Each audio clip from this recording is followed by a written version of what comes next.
day, we're taught that Chicago was built in the 1800s, but there's so much with that narrative that doesn't add up that it leads us to believe that there's something that was left out of the official history books. In 1605, the map published in Venice shows North America with many old world cities. Notice that the symbol to represent these cities is some type of red castle. Supposedly at the time that this was written, there was no English-speaking settlements on the North American continent. In the middle of the continent, past the end of the St. Lawrence River, appears the name Shalaga. And we can see this in a variety of different maps. It's right in the exact same place that Chicago would appear, and obviously, the name is extremely close. In 1894, the Chicago Tribune actually mentioned Shalaga being on a map in 1615. Chicago or Shalaga on an old map. Quote, President Harper of the University of Chicago has lately received a quaint map of the world. This map was presented to President Harper by Dr. Charles Richter, the Imperial German Representative Commissioner to the World's Fair. Now, isn't that interesting? It continues. The following letter of presentation accompanies the map. Quote, W.R. Harper, President of the University of Chicago.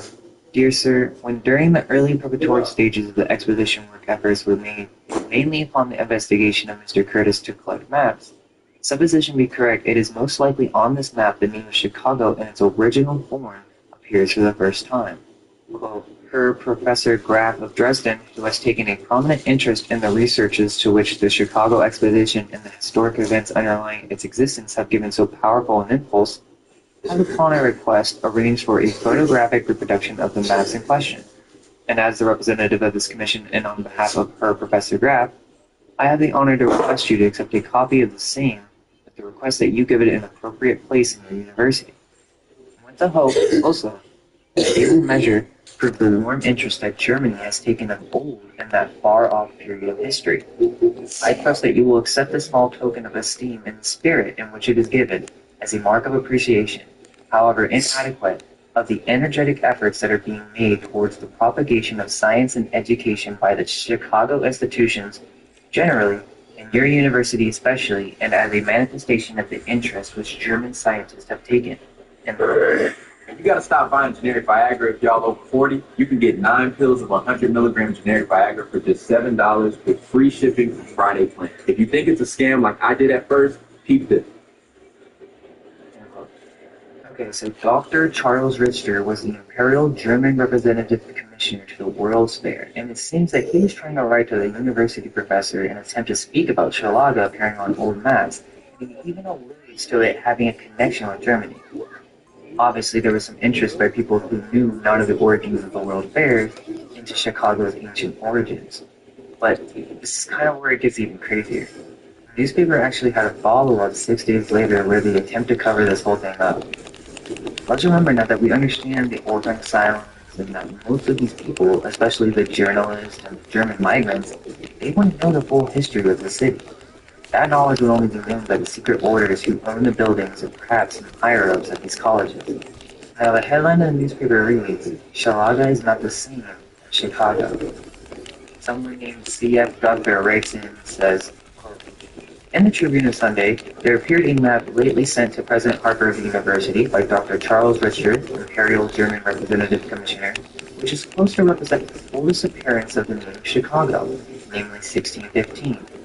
As no one questions this assumption, I am frank to say that it is unquestionably an error in every respect. It is not true that the so-called Shalaga on this map is at the exact point where the marvelous city is now located, but on the contrary, the country is marked in Mexicana. Again, the so-called St. Lawrence River is not so far south. This river was well known at the time and should be at the top of the map. Hence, this is also a far-fetched assumption. It is self-evident that no one would put Chicago on a river running up in Mexico, for Chicago, situated on a chain of lakes nearly 1,000 miles long, omitting these lakes entirely and place it on a river going into Mexico. He continues trying to prove this Mexico argument in that Shalaga is actually spelled Shalaba. Now, this makes it very obvious that they didn't want this to be looked into at all, because the truth is, Shalaga is not spelled Shalaba. It's on several maps in the 1500s. Many of the maps that show Shalaga closer south have been distorted, as with the German plate. There are maps that show it in its correct position. Also, just because the map said Mexicana doesn't mean. In fact, Mexicana is said to have been all of California, Florida, Nova France, Vega, Povera, and many more. It wasn't literally just in Mexico. And it's very strange that someone at the university actually said this and ignored that Shillong is actually accurately placed on Mercator's map, so there's obviously some type of cover-up going on. Also, another argument made is that Hochelaga appears on several maps, and that Shillong is some corruption of that, but I think Hochelaga must have been some type of smaller settlement made around the ruins of Shillong, possibly by cannibalistic tribes, as mentioned in many books around this time. But this got me looking into the University of Chicago, and let me just take a look at this building, which was also graciously funded by John D. Rockefeller. So yeah, it's another castle, but I mean, just think about it. Why would the college try to cover up Chicago? Well, it's because the officials, or those who were in control of Chicago at the time, were secret society orphans who had repopulated the city, educated the population. By this time in 1890, most of Chicago's population was transported in, and the people had no clue who actually built these structures. Just look at the University of Chicago's emblem in 1890. Looks like we have a griffin in flames. Maybe they're trying to tell us something? They tell us that Chicago was raised afloat because of swampland flooding. They tell us that they built a tunnel under the Chicago River. They tell us that there was a great fire, yet when we look at the old pictures of Chicago, it looks like a bomb went off. They tell us that Chicago's World Fair was built in less than 3 years. Even if this was done with plaster, this would have been a massive undertaking. Just look at these structures. Does this look temporary to you? The purpose of these fairs were to indoctrinate, and I wouldn't be surprised if people began asking questions. I mean, look at Dr. Charles. He popped. If you ask me, those world fairs were already there. They just threw them down as an excuse, like, oh, we're going to be one of those. That's what I feel. That's my honest opinion. Let me know your guys' thoughts.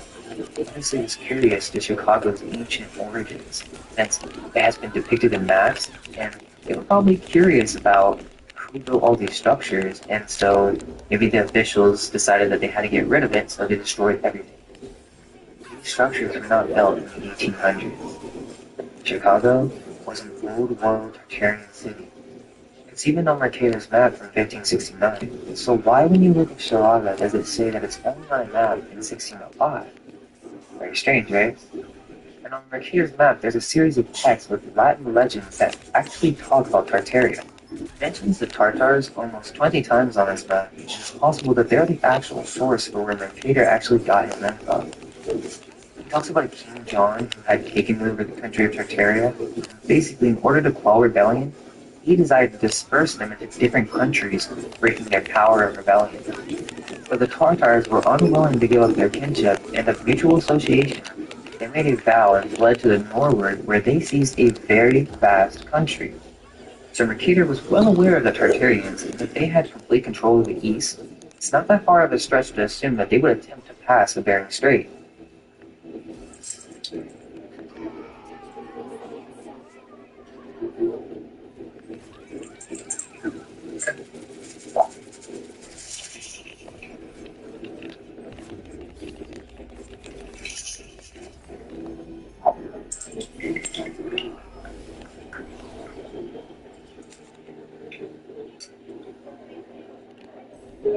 If we look at Arzareth, which is the land beyond the Great River, far away from the habitation of man, in which the 10 tribes of Israel will dwell, observing the laws of Moses until the time of restoration, Arzareth is clearly in Tartaria, right by the Bering Strait. The Tartarians, then trying to flee whatever king or parasites were trying to take over, they crossed into America and began creating cities, one of them being Shalaga. In America, being the latest and most accurate description of the New World, we actually have a paragraph that speaks of this exact situation. The other Tartary, which certainly was the first nursery, from hence the Americans were transplanted. Tartary, or Tatary, so called from the river Tatar, which runs through the country of 18 Mongols v and the 18 Northern is Ocean, kinda fun. covers a I great part of like the it. terrestrial globe. The Lesser Tartary is at a considerable part of Europe. Greater. Hell yeah. Now we must inquire from what Tartars the Americans extracted. Ornius, Ostellus, G. Martis, Luterius, and others are of the opinion that the Tartars, which about the year 1228, were under the command of Genghis Khan, overspread the earth like a deluge, were the successors to the 10 tribes of Israel, which were carried into captivity to Assyria by Salmanazar. The Tartary, or rather Tartaria, seems to be some testimony thereof, because it signifies in the Syrian or Hebrew tongue remnants or remainders, as seemingly because these Tartarians were remainders of the aforementioned tribes. End quote. Damn. They just broke it down about Genghis Khan and the tribes of Israel. Oh my God. That's interesting. So you tell me, what do you think? Is Chicago the ancient mythical city of Shalaga? If we connect this with the Chicago World Fair, then it actually starts to make a lot more sense. Do you guys have any finds to share on Shalaga? Well, I hope you guys enjoyed this one. Stay curious, and all we can hope is that our minds will be unveiled. Child behind the veil for that powerful video. You really gotta think about it, man. All those old structures think about the view, all those other museums, all those other old structures in Chicago. Look at this ancient world you're looking at. Hundreds of years, not even 1,000 years, that they lived in.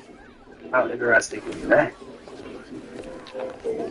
Let me listen to this again slowly. Break down what he said about Genghis Khan. He brings you whole new meanings. You hear Tartarians, what? Tar Nation? What? Tartaria, bucko. But let me try to break. He went in there about Genghis Khan, the tribe of Israel. You guys have any more information on the tribes of Israel, Genghis Khan, please? But let me see what I can piece together what he said, man. I'm not the brightest, person. My IQ ain't the highest. But, real What the fuck? is real, Real eyes, real lies. Let's say that one more time. Real eyes, real lies. People were they crossed into America and began creating cities, one of them being Shalaga. In America, being the latest and most accurate description of the New World, we actually have a paragraph that speaks of this exact situation. Quote, the other Tartary, which certainly was the first nursery, from hence the Americans were transplanted. Tartary, or Tartary, though called from the river Tatar, which runs through the country Mongol to the Northern Ocean, covers a great part of the terrestrial globe. The Lesser Tartary is at a considerable part of Europe, Great British Asia. So if you find the old Tartary map, I believe Tartary was a giant part of Russia, and they called Europe the Lesser Tartary. For Europe, I believe, like France and Paris, I don't know. That's just what I got from them saying. Now we must inquire from what Tartars the Americans extracted. Marnius, Pastellus, Jean-Bardus, Guterres, and others are of the opinion that the Tartars, which about the year 1228, under the command of Genghis Khan, overspread the earth like a deluge. Under the command of Genghis Khan, that the Tartars was about the year 1228 under the command of Genghis Khan. So Genghis Khan, he was the leader of the Tartary? Let me get that straight. That the Tartaries, like the Tartars, which above the year 1228 under the command of Genghis Khan. That dude just said, Genghis Khan, that dude off Mulan with the owl taking over everything? It says he was in charge of Genghis Khan. I mean, he was in charge of Tartar. You might have to dive into Genghis Khan because they're not. What's up, guys? It's me again today, and we're talking about a platform that I just can't get enough of lately. It's called Playhop, and this thing is a total game changer. All you need is a browser to jump in, no downloads, no installs, just a permanent home base for you and your whole crew with more than 20,000 free games. And look, if you don't know what to play, don't even stress. There's something for everyone. Simulators, puzzles, arcades, sports. Here's where it gets extra awesome and a little sweaty. The PvP battles. This is where you actually prove yourself. You can build your own pirate battleship, challenge real players, climb the ranks, and level up the whole squad. And when you need a break, solve detective cases, build a farm in the wild north, or train your brain with match 3 puzzles. Every single game is free to play. Trust me, you want to try them all.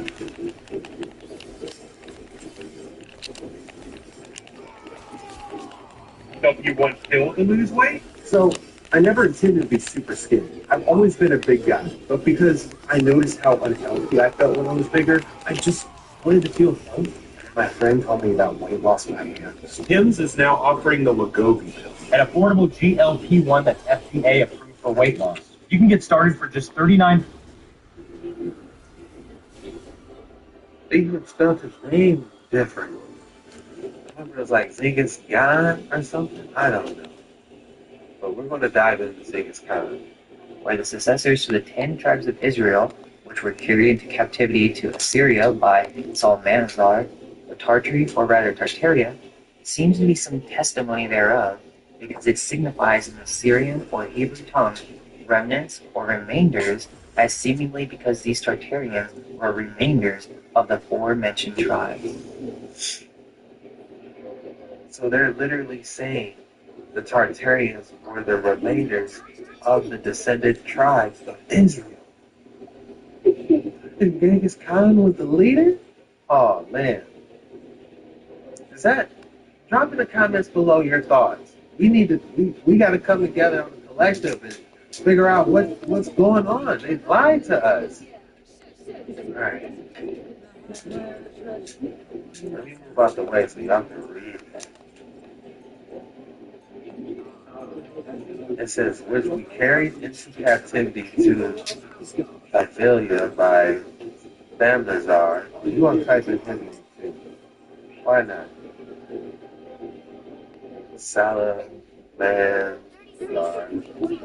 Salamanzar, the name Tartary, or rather Tartaria, I don't know if this seems to be some, I don't know why I spelled with an F. Seems to be some testament thereof because of its Syrian or Hebrew tongue, remnants or remainders. Because their Tartars were remainders of the aforementioned tribes. End quote. So you tell me, what do you think? Is Chicago the ancient mythical city? Yes, it is. Alright, let's try it. Activate submersible. Shout out to Minor Bill for that video. I did that over 2 years ago. I'm just now trying to put the pieces together. I've been asleep. My people are destroyed for my lack of knowledge. Hosea 4:6. Alright.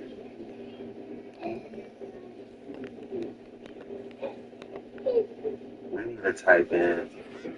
First, let's see what Google tries to tell us. Or look at Google's Vegas. And I'll show y'all where I'm typing. Vegas kind of.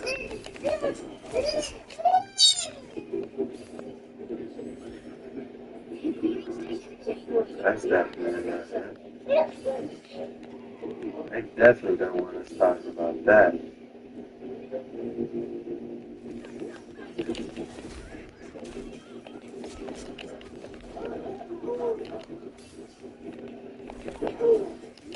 Let's be putting games.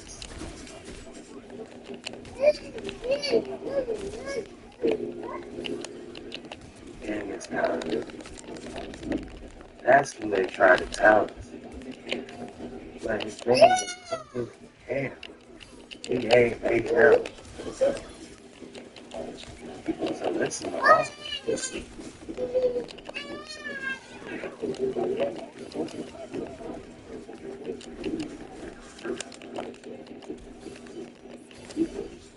That's my phone's.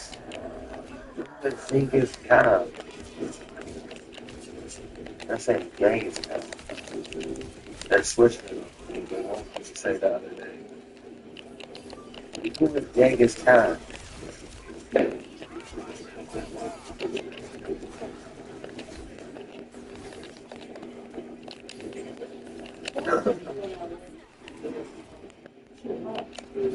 the founder of the first founded Mongolian Empire after spending most of his life united in the Mongol tribe. Alright, let's see if we can find some truth. Just as Genghis did, Timuchin, right? He's the founder. And all the original pictures in him is dark black.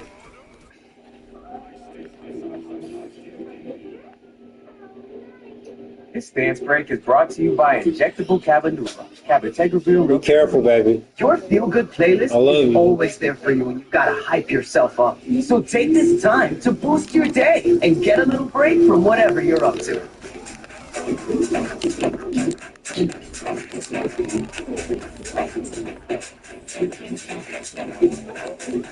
And did you know that an injectable treatment could also be there for you? Get the facts on Cabanuva at cabanuva.com. So here we see the relationship between Persia, the Moors, and Tartars. And soon, with a few Moors who were detained in China, having 30 years into before and permitted what was permitted their religion, of which they could lay almost nothing but Muhammad, who was a Moor. And their father were Moors. And I am a Moor. With some other words from their Al-Quran, wherewith the abstinence from swine's flesh, they have paid until they take them off. So this Cathay kingdom is what we erroneously today call Tartar. And out of Tartary came China. So when they talk about emotion, who was Genghis, and then before him, Tamerlanes, you know what I'm saying, or whoever, he started these crusades out there to, take land. This was the eastern side of the people who was helping us put down the Roman Empire. So we was banging on them in the west, they was banging on them in the east. And by the time we were done, that was it.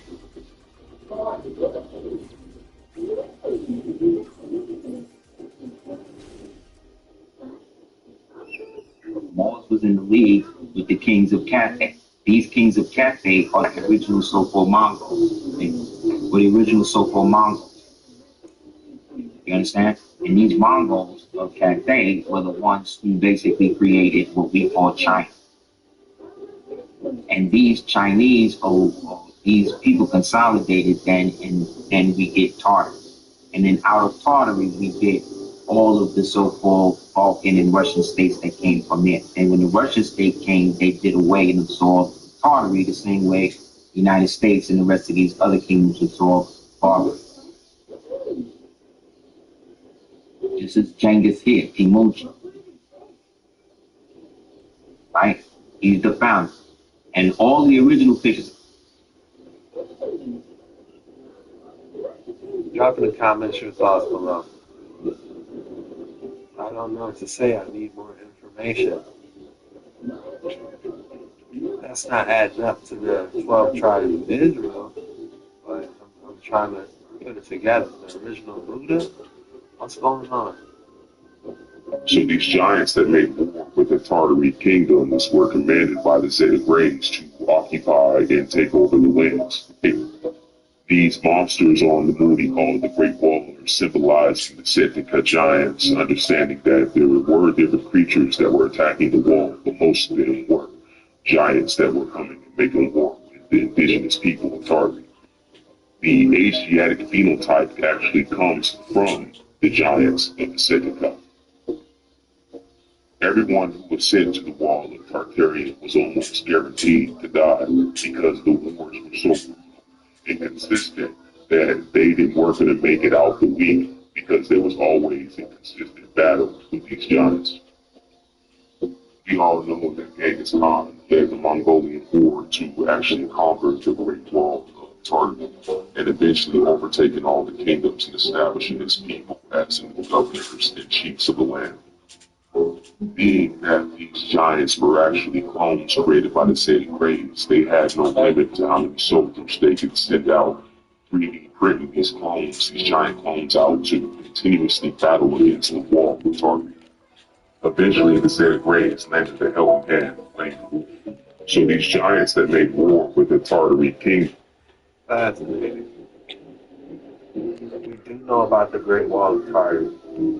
Just in case you don't know about the Great Wall of Tartary, let me dive in. Shout out to Bully Slayer. Shout out to Bully Slayer, One File Vow. If anybody has any information on where this young man is, please let me know. We haven't heard anything from him in damn near, what is it, 2 years? You know? That's a step. Businesses in small towns grew more than 30% selling on Amazon, like BlueTrack. Never rush to sue the other driver after a car accident. There may be a much smarter way to get paid a much larger settlement without going to court or paying huge legal fees up front. If you've been in a car accident within the past year, even if you were only a passenger, you could still qualify for a major cash payout. While many people are stuck dealing with insurance companies, adjusters, and long legal headaches, others are receiving 6- and 7-figure settlements without ever seeing the inside of a courtroom. Here's how some accident victims are avoiding financial stress after a crash. It's called the 2026 Claim Assist Compensation Program, and it was recently rolled out in select states to help accident victims recover the maximum amount they may be entitled to without dealing directly with insurance companies, going to court, or paying costly legal fees up front. Right now, we're looking for just 5 more accident victims who want to see if they qualify for this program at no cost and potentially receive the maximum compensation available. No more money worries, no more stress. Take Daniel's story. When Daniel first reached out, he assumed his case wasn't worth much. He was overwhelmed. Let's clap it up, y'all.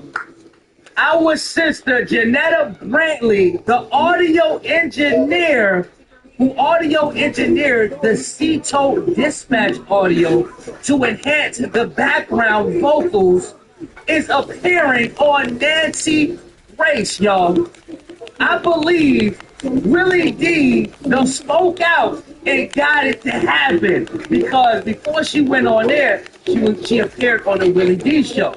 So he was speaking out about it, and it came, y'all. And this is what we're going to be reacting to today. Also, before we get into that, we're going to react to Nerdy Pink Panda 1 on TikTok. Y'all know that investigator girl that's been whipping up the story and looking at the picture, and I found this, and she was wearing that.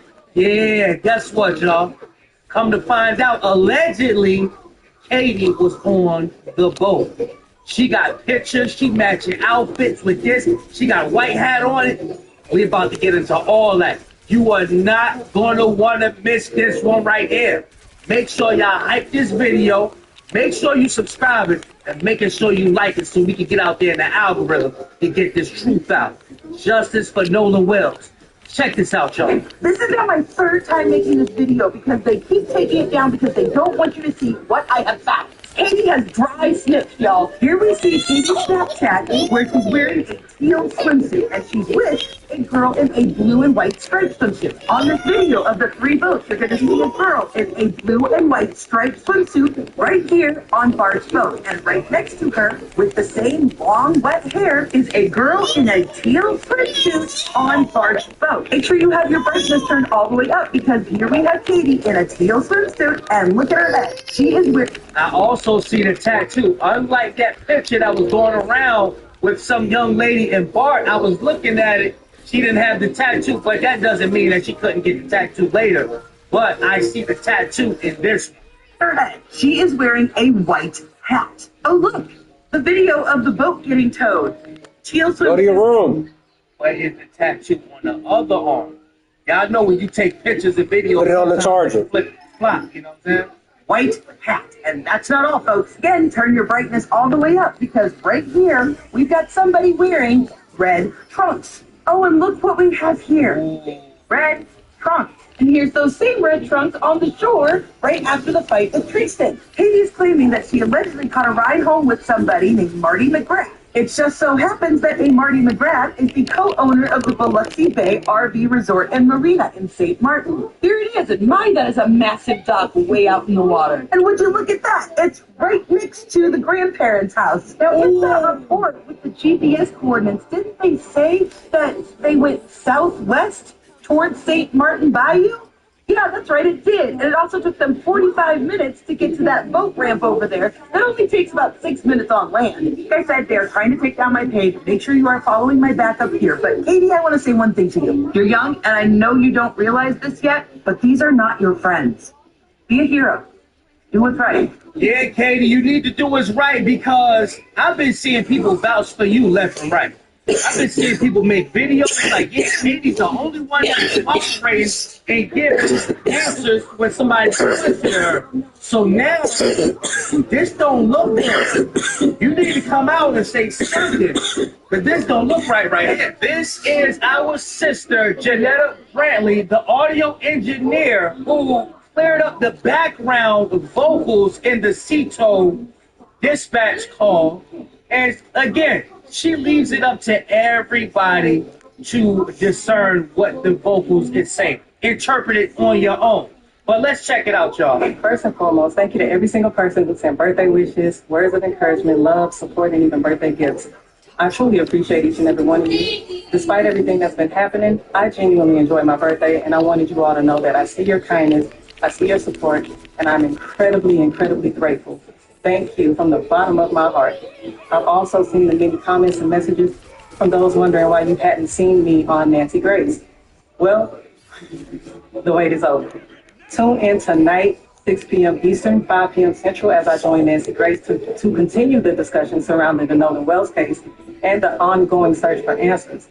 I'll update this post with the viewing link as soon as I receive it. But until then, and always, justice for Nolan. Y'all ain't got to worry about no links or none of that. Y'all ready to go ahead over there to Nancy?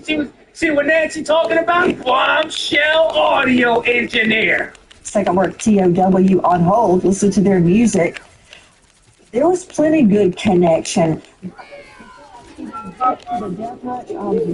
So much blood everywhere, and don't step outside. And hidden from us, I want you to meet someone very important, critical to this investigation. Let's go. Her name, Janetta Brantley. Miss Brantley is the audio engineer. Let's go, sis. It's the 911 call, the CETO call, in the Nolan Wells case. So everybody claiming some ding-dong on YouTube did it, or somebody on Insta, TikTok did it. No, she did it. I've spoken to her. That's right. I've read her statement. I want you to judge her credibility. Credibility is normally the sole province of a jury, and tonight you serve in that function. Miss Brantley, I'm sure that you're getting all sorts of abuse, threats, and so forth. It's a cacophony that seemingly won't cease. That said, thank you for being with us tonight. Explain to me where you got the audio, how you got the audio, and what, if anything, you did to enhance the audio. Let's go, sis. First and foremost, I basically downloaded it off of YouTube from WLOX News's YouTube site, and when I downloaded it, I ripped it off of YouTube. That's the terminology that we use when we take something off of YouTube. But when I ripped it off of YouTube and I pulled it in. Pause, please. Objection. Miss Brantley, isn't it true that the audio you got was taken directly by XLO from MDMR? Correct? The Mississippi Department of Marine Resources. Isn't that? She not correcting her being a smartass. She just letting them know that she got it from the real people. Because our sister said YouTube. You know, people are, I'm telling you, if you're not direct with some people, they are so evil they'll try to twist your shit up. That's true. Yes. Okay, please continue, Miss Brantley. So when I downloaded it from YouTube, I pulled it into my dog, which is Logic Pro X. That's my dog choice. And when I first listened to it, DAW is the acronym for Digital Audio Workstation. realized that it was like a dual mono recording, which most, most phone services or operators utilize when they're recording conversations. And so it was already split between the caller, the dispatch, and the callers in the background. And so that's what made it easy for me to isolate it without having to do much to it. So that isolation, when I separated the left channel from the right channel, that just made me be able to really focus on everything that was on the call end. And what I was hearing was I honestly could not believe what I was hearing.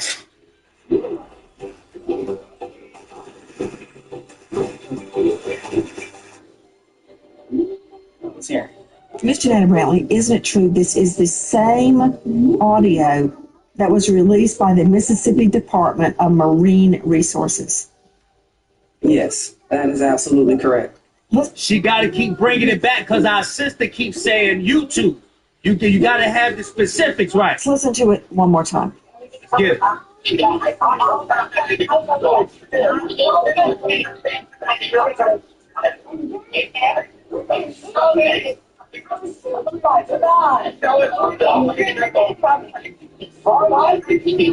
Hey, we're at the west tip of Porn, and our Doge pump stopped working. We're sinking. Can y'all please come? We have a membership. Oh no! So you know these evil ass people came out and said, how you know people saying it's Nolan, but really they saying no way. What? We know what the hell we hearing. Oh,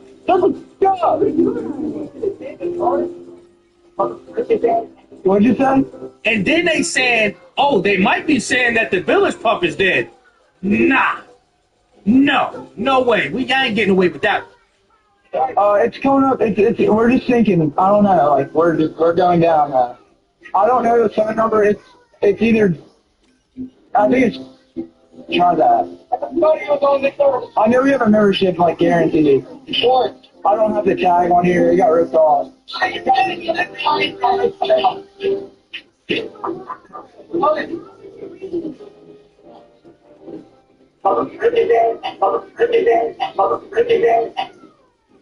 Back to Janetta Brantley joining us tonight, and she shows herself in that video showing what she is doing. What does adding EQ mean, Ms. Brantley? Adding EQ is basically selecting a certain frequency of the actual sound and either deleting or removing a certain noise, something that's problematic to the ear, deleting that or boosting that. That's literally all EQing is. What was your process, Janetta? Because I was sitting researching. It was early in the morning, like 5:45 a.m. several days ago, and I was researching the Nolan Wills case, and I saw the transcript as it was being played.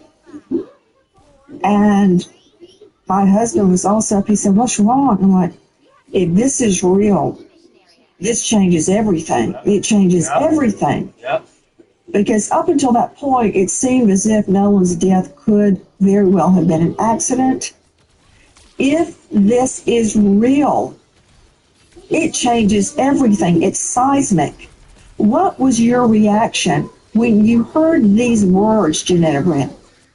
Before this audio, it could give people space to say it's an accident. Oh, he drowned. No, hell no. Where's those organs? Where is the throat? I think at my core, I was in disbelief. I wasn't cleaning it or enhancing it to specifically look for or identify a crime or even point the fingers at anybody.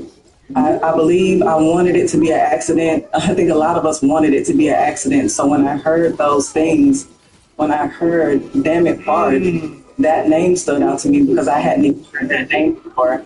As I was listening to certain things that stood out to me, I was in disbelief because again, I'm just an audio engineer. I'm not an investigator, detective, or anything like that. So when I heard a name that I wasn't familiar with, it stood out to me, and that alone made me want to hear what was immediately said after "Damn it, Bart." And so that's why in that process where "Damn it, Bart" came in loud and clear to me, I decided to go over to the next part to hear what the rest of that statement was, which is where you saw me actually create a loop over that part, uh, split that part, and then add a gain, which the gain is boosting the volume overall. And that's pretty much what you saw me do in that actual video. And so to hear, "Damn it, Bart, Nolan's really dead now," I couldn't believe it. I could not believe it. This is what unbiased sounds like. When she said, "I'm just an audio engineer. I'm not an investigator. I'm not down with that. I'm just trying to separate the audio." That's it. Unlike Tatum, unlike them damn people always vouching for that side, y'all do not want justice for Nolan. Another thing, could y'all imagine you got your headphones on and you hearing this for the first time and you enhancing those vocals in the background? Could you imagine how she was feeling? My reaction to Janetta, because when I first heard it, I thought this has got to be doctor. This can't be real. It seems to me that someone is lying. But joining me now, Teslin Figaro, social justice political commentator, host of the... That other dude wasn't talking about shit, so I just skipped into another one of our sisters that's gonna be cooking that ass. Listen to this, y'all. Teslin Figaro podcast. Figaro, thank you for being with us. I'd like to hear your thoughts. Yeah. Well, that's what the family's saying. They don't believe he died by accident. That's the point. That's the reason why Nolan Wells' mom is saying, "I don't believe this. I don't believe he died by accident," before we have the audio. The audio simply confirms that there are additional questions that needs to be asked. It wasn't just one thing they said in the audio. They said Nolan repeatedly in the audio. They said check his chest in the audio. They said if he did in the audio. And also, notice this, Nancy. Did you notice that the operator also said, "Is anybody breathing?" Who says that? What operator says, who all is breathing on the boat? So is this all the audio, Nancy? Is there more audio? That's my question. I want to look specifically, Teslin, at what was said. At one point, we think, "You killed him? He's already dead." He's already dead? Is he dead? Yeah, Nolan, OMG, wake up. And as Janetta stated, then she hears a completely different name, Bart. Now, we also hear, and I'm very curious, the phrase, "no." Jocelyn Figaro, was that a nickname of Nolan Wells? I cannot confirm if that's a nickname of his or not. But what I do know is we heard Nolan. What I do know is we heard check his chest. What I do know is that we said, "Is he dead?" What we do know is we heard screams. There's folks out there suggesting that perhaps they were talking to a seagull or perhaps talking to somewhat random bird that was flying around that's called No. There were folks out there that suggested, well, maybe they were talking about the boat. Oh, we got to knock this off, Nancy. We heard what we heard. And so we would have put this before a jury. Also, we hear, "Damn it, Bart, No-No's really dead. Damn it, Bart, No-No's really dead," repeating it over and over and over. According to reports, his nickname, one of them, is No. Back to Teslin Figaro. What is Nolan's mother's theory about what happened in light of these tapes? Before we even had the tapes, her theory is, I told my son, I've raised my son just like I've raised my 19-year-old, the same way, Nancy, like I'm sure you raise your children. Come back with the people you went with. Her theory has always been that he is a fantastic swimmer, that he is an athlete. Her theory has always been that he did not drown. Her theory has always been that there's something wrong with this picture. Her theory has always been that the fact that, he's left his phone and left his keys. Her theory has also always been that he did not just go off with some random stranger and say, guys, don't worry about it, just leave me on a. Her theory is the same thing before this audio. This audio only confirms what this mother already knew. Again, this is my opinion, but I believe something happened there. We're not hearing the whole story. And you pointing out, Nancy, how crowded that area was. So let's say what people are claiming, that it was an accidental drowning. No one saw. Look here at the crowd. Nobody saw what happened. And all of us have our phones on us all the time. No one recorded this? I think the answer's... You gotta think too, how are these young adults out here being raised? They're in Mississippi. We know the history of Mississippi. Y'all don't think they come from houses that participated in the unaliving of our people? And it's being shown and taught to them as well? This is your family history. This is stuff that we were a part of. Is being shown to a lot of these young adults right here, bro, when they growing up. So they're going to be quiet. I'm hoping that somebody come out and say something, but this is what it is, y'all. The new Culver's fried pickle pub burger with Dr. Pepper for the perfect pickle pepper pairing. What do you think? Yeah, let's try it.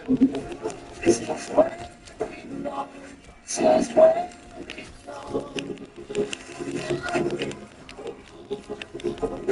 ready to die?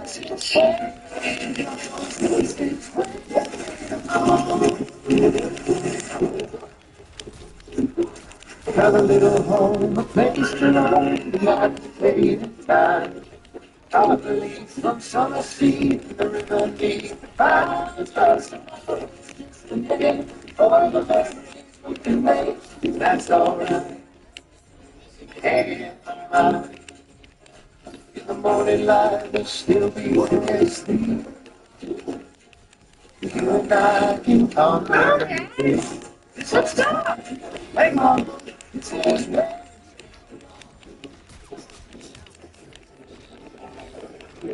Here's y'all.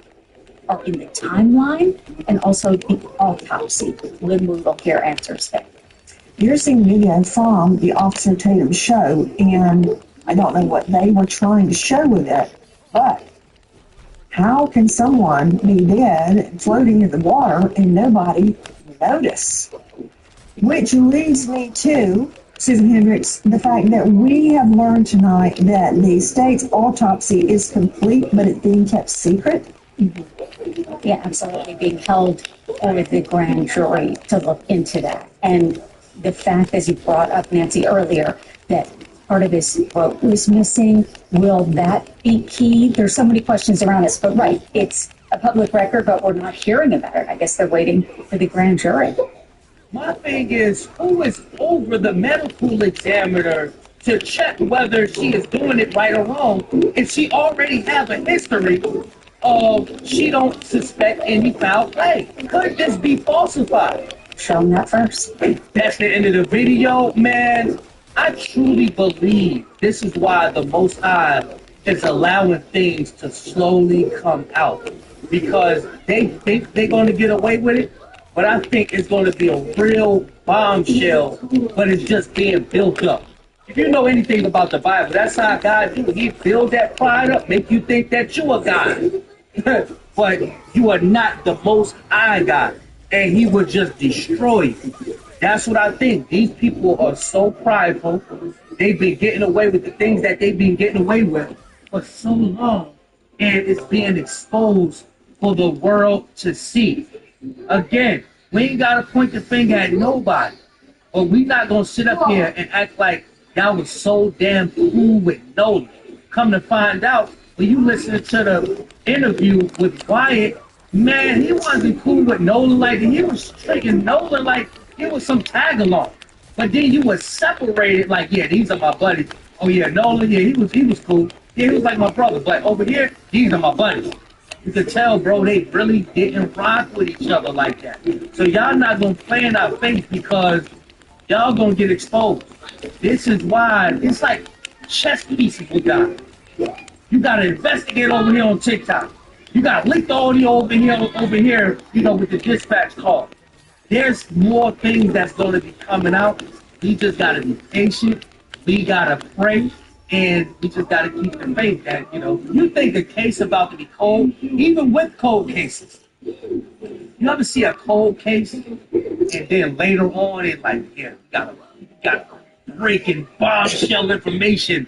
Months later, crack the case wide open. I believe this might be like that. This might be something where we might have to be patient on it, y'all. You know, I know. Look, I'm anxious. I know y'all anxious. I know we want the answers right now. But sometimes the people that's involved, not pointing the finger at nobody, but if there's anybody involved, they gonna tell on themselves. That's how it's gonna work, y'all. But y'all get in the comment section, man. Y'all let me know what y'all think about our sister showing up on the Nancy Ray show. I think that's a good look, man. That's stuff that we need.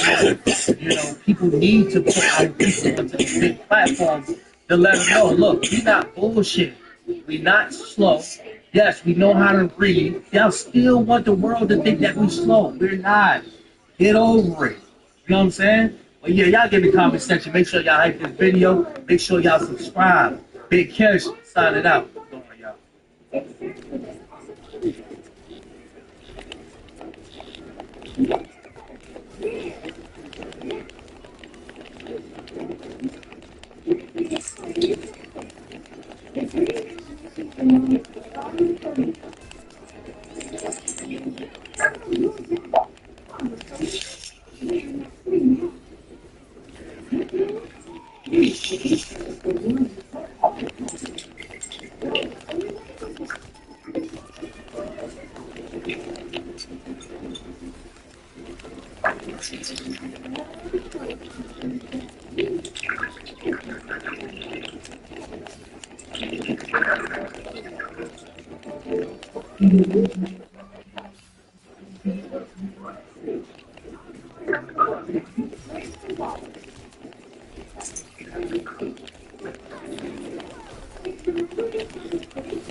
A lot of you drank 2 tablespoons of this disgusting African herb every day, 2 weeks. After your first dose, you'll feel the bitterness hit your gut immediately. And that's actually a good thing. That's your digestive system waking up for the first time in years. Here's what's happening. The bitter compounds signal your liver to produce bile. And bile is what dissolves the protective shields that parasites hide behind. This is the same shield that probiotics can't get through. The same shield that fiber just bounces off of. But bitterness breaks through it. That's why African healers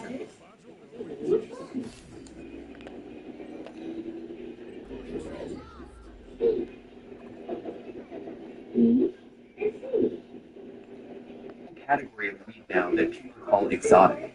It's the top shelf stuff. The loud, colorful, candy-flavored bud that is coated in so much frosting that it looks fake. And it's priced way above everything else in the case. And if you had to pick one strain that became the face of that entire movement, one that made weed feel like a luxury street fair drop, it's this one. It's called Runs.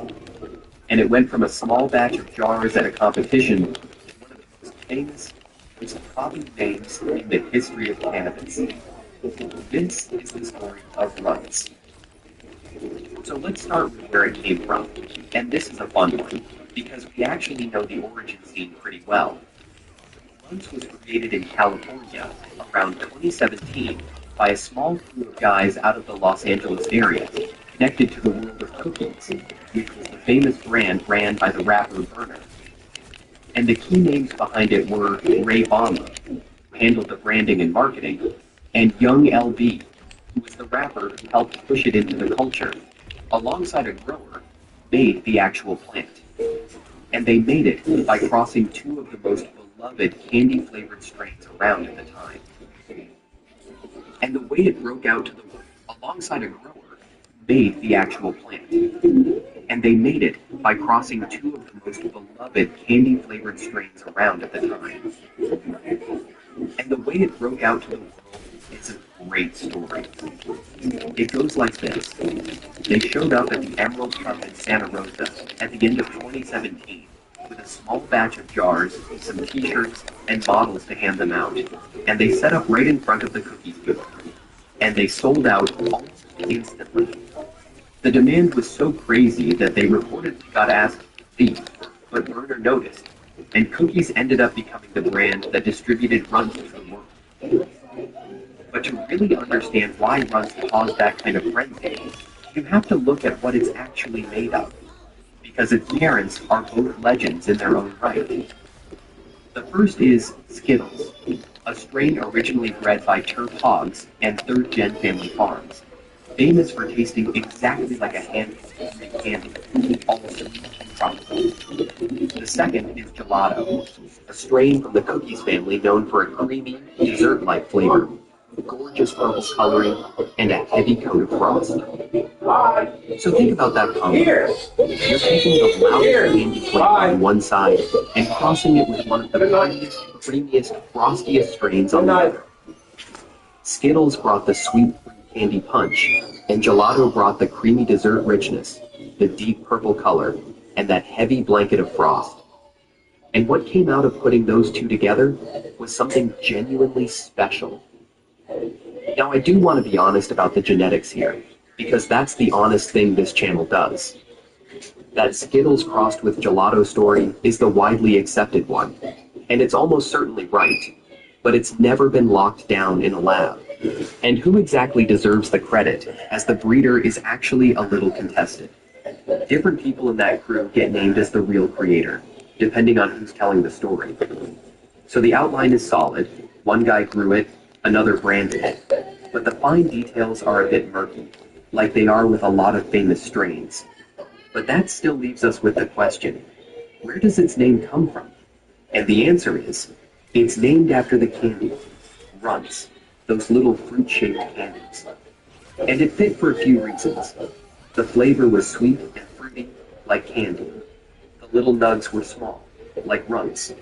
And the Skittles parent already had that candy theme going. So Runts just clicked as a name. Now let's get into what actually made Runts blow up, because it wasn't just one thing.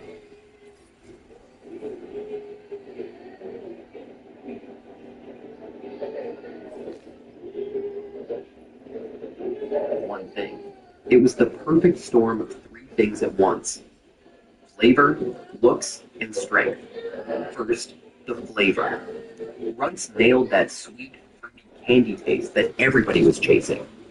It's creamy and sugary and smooth, genuinely reminiscent of the candy it's named after. A big part of that flavor comes down to its terpene profile, with caryophyllene being the dominant terpene, giving it that slight spicy, peppery depth underneath all the sweetness. And limonene adds that bright, citrusy, fruity top note that makes it smell like you cracked open a bag of candy. When you opened a bag, people would just say candy. That was the reaction, over and over. There was nothing else quite hitting that exact sweet, creamy note at the time, and that alone would have made it stand out. Second, and maybe most important, the looks. Because this is where Runts became a legend. Runts is a stunning-looking plant. We're talking deep purples, sometimes so dark they look almost black, with pinks and greens mixed in. If you want to grow your cannabis with amazing flavor and aroma, terpenes are the key. In this video, we'll show you how to boost your terpene production for the best results possible. Hey, but before we do, today's video is brought to you by Real Grow Lab. If you want to connect with the best growers from all over the world, get tips and tricks on how to grow the dankest plants possible, and not have to worry about the censorship we get from YouTube, Facebook, and Instagram, go check out realgrowlab.com. Get all kinds of great Grow Talk Q&A, plus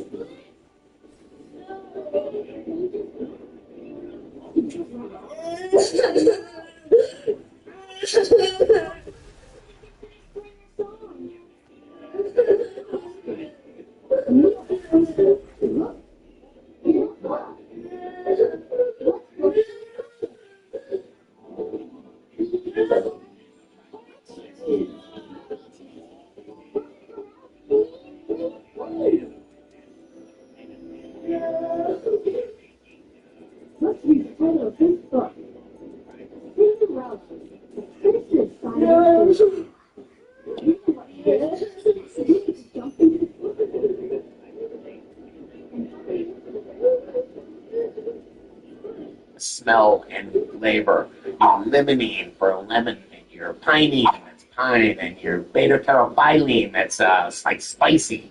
But the terpenes are inside of those trichomes? Yes, definitely.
Facebook or whatever, and you'll see the terps, the spray-on terps, or I think you drop them on your blunt paper, and you get blueberry-flavored blunts or bubblegum-flavored blunts.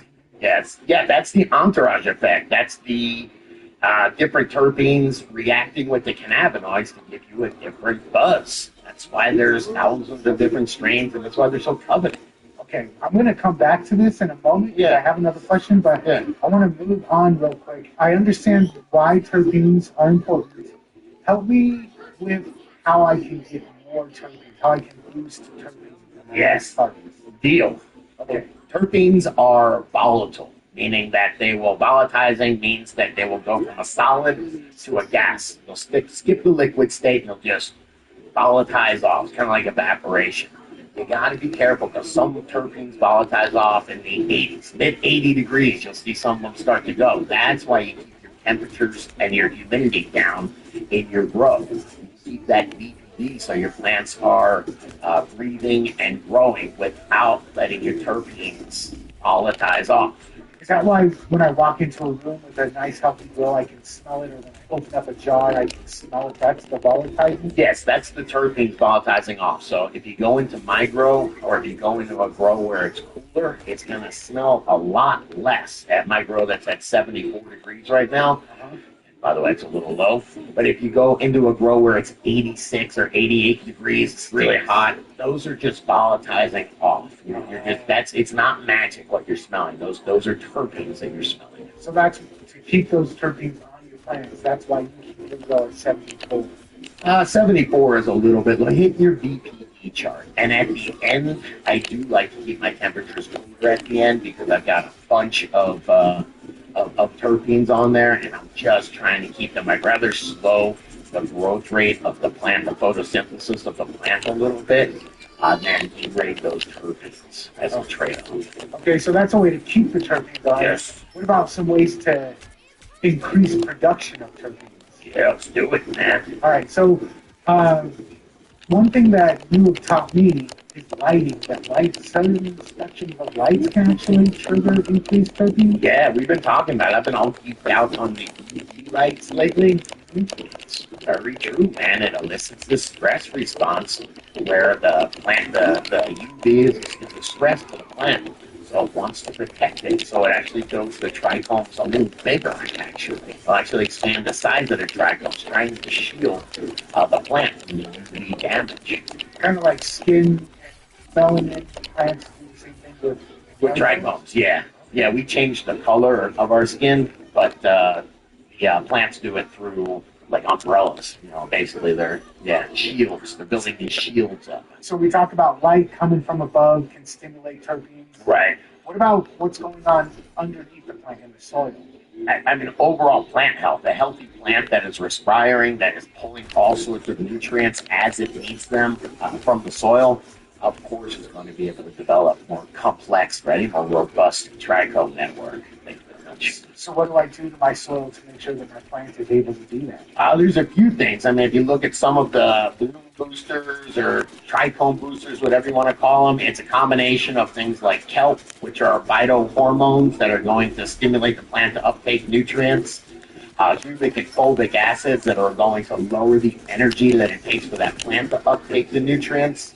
And soil microbes will colonize the roots, and it loads those roots up with nutrients. And so the plant doesn't have to work so hard. You have the nutrients that are very plant available right at that root zone. You've got the humic and fulvics that are lowering the energy to be able to pull those nutrients up. And it's a good combination. I think yesterday when we were talking about this, you were telling me that there are certain micro and macronutrients that also encourage trichome production. Yeah, and this is one. If you go and look at a bloom booster and it says it has magnesium and sulfur in there, you probably can save some money. You know what has magnesium and sulfur in there? It's magnesium sulfate. It's called Epsom salts. They sell it at the grocery store for a couple bucks. But yeah, trichomes have a lot of magnesium. They use a lot of magnesium and sulfur to make trichomes. So some of those boosters, some of those bloom formulas will have that in there. If you're using a legitimate nutrient, you should really need to supplement magnesium and sulfur. Good thing. Gotcha. All right, earlier we were talking about spray-on terpenes. Yeah. And you were saying that they like add flavor afterward. You've seen bubblegum wrappers, right? Doesn't Phillies have all sorts of different, they're spraying on terpenes. So you can have naturally derived terpenes, or what are they called, mechanically derived terpenes that they're squeezing from, like we talked about, lemon peels and whatnot. Cannabis derived terpenes, where they're actually extracting them from hemp or from cannabis. And then you can have completely synthetic terpenes that are made in some laboratory and sprayed on the, I don't want to get Phillies funds after me, sprayed on your bubblegum flavored rolling papers. Okay, and I've had extracts where they mixed in terpenes afterwards. A lot of times, though, those are what they'll do with extracts is they'll separate the terpenes from the cannabinoids, and then they'll blend them back together like an artist would. Pretty cool. That's what I was thinking was, if you were talking about that entourage effect, if my terpenes are coming from the plant where everything else is coming from, I assume it's going to be better for me or better for what I'm trying to get out of it. But I've also smoked extracts that tasted amazing, but the buzz was like 3 minutes long. Yeah, that's that whole combination. That's where that entourage effect really does have a lot to do with it. And so, don't sleep on your terpenes. So there's spray-on terpenes that people put on after the harvest. Yeah, those are pretty much fake, man. I'm gonna put the thumbs down on those. That's not what I want to encourage you to do. But yeah, you were saying that there's a different approach to spray-on terpenes. Yeah, so you spray on terpenes. There's two things. First off, you can just spray the rolling paper or the plant, so it get some kind of bubblegum flavor. That's not what we want to do. There are products out there that use terpenes, where you spray them on in veg, early flowering, and it freaks the plant out. The plant thinks that it's being attacked by a bug, but it feels like it's being attacked, so it starts making these terpenes to either fend off the bug or to warn the other parts of the plants that have been attacked. It feels like your defenses. And then when I think about terpenes, other plants, nicotine, the tobacco makes nicotine, so when it's being attacked, it makes this nicotine, and the bugs don't like it. It kills the bugs in a normal vacuum. They extract that, and neonicotinoids, which is killing the bumblebee. But that's what that's nicotine. Good night. Tobacco. Opium. Have you ever seen them? Bedtime. They cut open the poppy, and that's where all the opium is. That's meant as a bug deterrent. It's right on the outside. So when the bug eats that or tries to penetrate that, it gets this nasty tasting poison. It's super deadly. Natural terpenes that also like a bug repellent. Yeah, oh yeah, absolutely. I was trying to think of an analogy because what it does is it'll just mess up their appetite. And I was thinking about like if I worked at the meat packing plant. It smells terrible for everywhere from 5 miles, and then the food truck pulls up. They want to be hungry. No, and so I think kind of the same thing. If the bugs, it's super undesirable. It smells terrible. It's messing up with their, with their eating and their appetite. That's how the population doesn't expand, doesn't increase. So stressing the plant out a little bit with UV, stressing the plant out with a little bit of spray on terpenes, encourages the plants to produce more terpenes. Would this be considered like low stress training? Or No, this is considered ISR, an induced systemic response. But what it means is you're stimulating the plant to build up or to naturally defend itself. Okay. Yeah, that's very neat. Have you ever heard of giving a plant an aspirin? Have you ever heard that old wives' tale? Yeah, I have heard gardeners talk about Yeah, that's the same thing. It's like salicylic acid or something like that. Do the same thing with chitosan.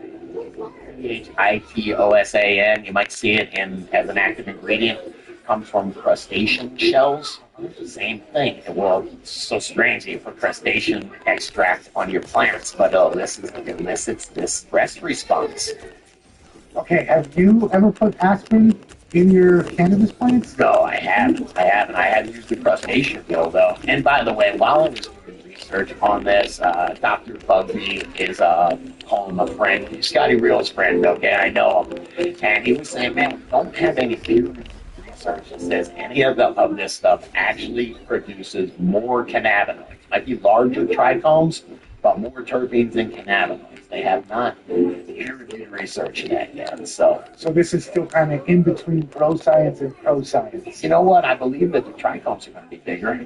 What's inside there still remains to be seen. Yeah. Hey, but those are just a couple things that I do to bump up my terpene production. But what about you? You think bigger trichomes equals more terpenes? Let me know in the comments. And if you dug this video, please hit that like button. Smash that subscribe button. Talk about this one with another grower you know. And check out the other couple videos YouTube's recommending, because I think you'll dig them.